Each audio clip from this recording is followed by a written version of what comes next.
Good evening guys. First of all, naging eligible tayo sa Masa Airdrop.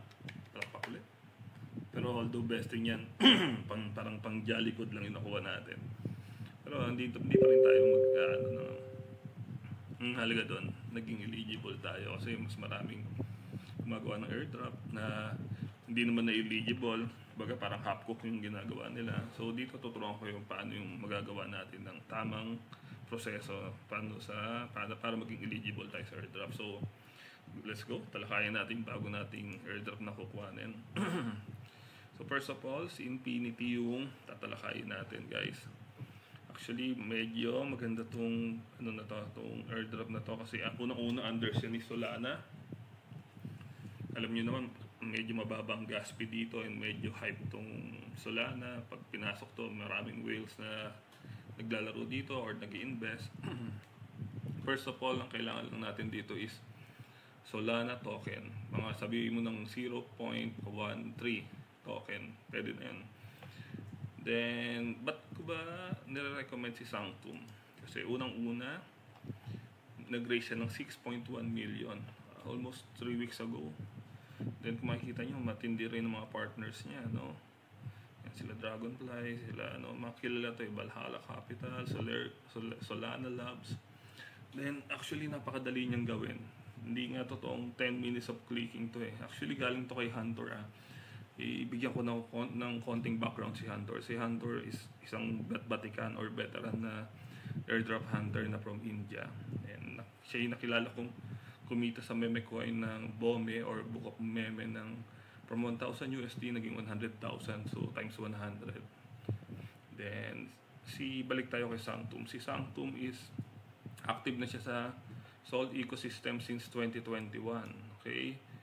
Yan, they passed 300 million in TBL, the 70th highest TBL in all chains. So pwede niyo check yan kay depilama.com.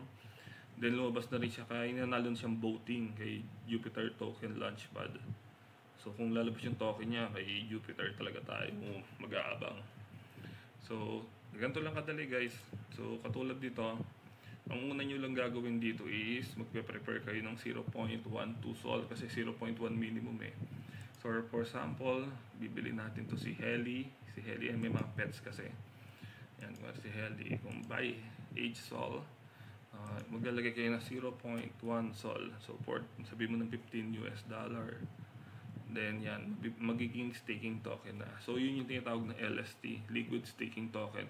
From main token, magiging na siya, ibang token na. Pero under pa rin naman is Solana. So yan, so insufficient SOL tayo. Then once na nabili mo yon, mag-start ka na mag-generate ng points dito. And also, yan, yung nabili mong pet, dahil may points ka, mag-start na siya mag-level up. So nag-level up na siya, pwede daw siyang ma-evolve. So nakasulat dito, ayan, your pets can evolve up to 3 times and can reach a maximum level of 99. So 999. So mas mataas yung level mo, siguro nandun yung kung gaano kalaki makukuha mong token na criteria, although di ako ganun naniniwala sa palakihan ng pondo guys. Ito nga ituturo ko sa inyo. So katulad nito, ginawa ko itong multi-wallet eh. From account 1, gumawa ko ng 5 account dito. Nag-register lang ako. Ito mas mataas yung points natin, 8,500 na level 20. So kung masibag kayo, paabutin nyo kahit account 10 or account 20. Basta, kasi ang pinakatalo lang dito yung gas fee. So ako, nagsimula ako ng 0.2 SOL, mababa lang naman.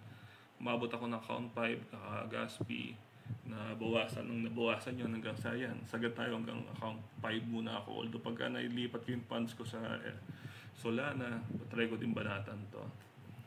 So yun guys, ano pa ba pwede ko check dito? Yan, trading lang. The same tong Infinity and trade. Then stake. Yan, pwede kang mag-delegate. So, I think this is for voting, no? Okay. So, hindi ko ginawa to guys. So, yan. Yan lang. Anyway, good luck and God bless. Naway pumaldo tayong lahat. Thank you guys.